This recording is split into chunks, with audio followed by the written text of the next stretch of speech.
Near riots, accidents, and stage fights. Safe to say this wasn't the smoothest South by Southwest festival. Today here at 5, we're taking a closer look at some of the problems police faced during the festival and how the city plans to handle the crowds next year. KXAN's Katina McHenry is live at Auditorium Shores, where the problems began there on Thursday night. Katina?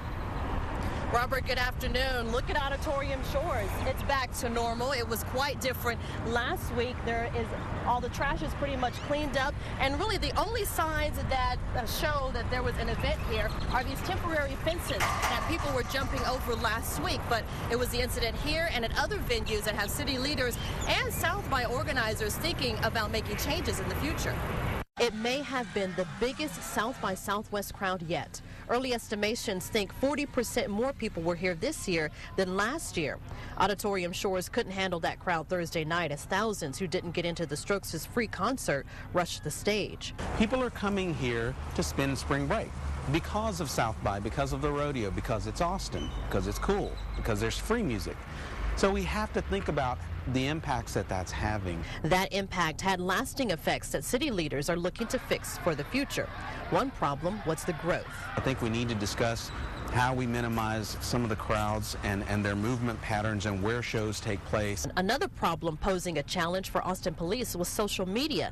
Many free events were tweeted out at the last minute, forcing officers to scramble to make sure things were orderly. Some of the free events also served free alcohol. According to Chief Acevedo, that was a bad mix. There's a direct correlation between alcohol consumption and behavior, and so that is a challenge, and that's something that whether it's free or not, that's probably something we need to look at. Friday night, Ben Weasel of Screeching Weasel fought with 2 women on stage at the Scoot Inn. Then Sunday at the Beauty Bar, police rode horseback to control an unruly crowd.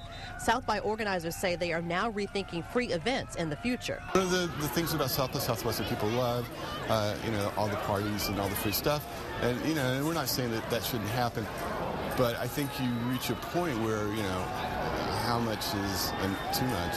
I think we're there. Monday morning, city leaders, police, and South by members met to talk about making changes for the future. One thing they all agree on is despite a few isolated incidents, South by 2011 was successful. You think about it, there's no shootings, no stabbings, just a bunch of drunk people that do stupid things. And in fact, this year, 48 people were arrested, mostly for public intoxication and disorderly conduct. Compare that to 75 people arrested during Mardi Gras. We're live at Auditorium Shores. Katina McHenry, KXAN Austin News.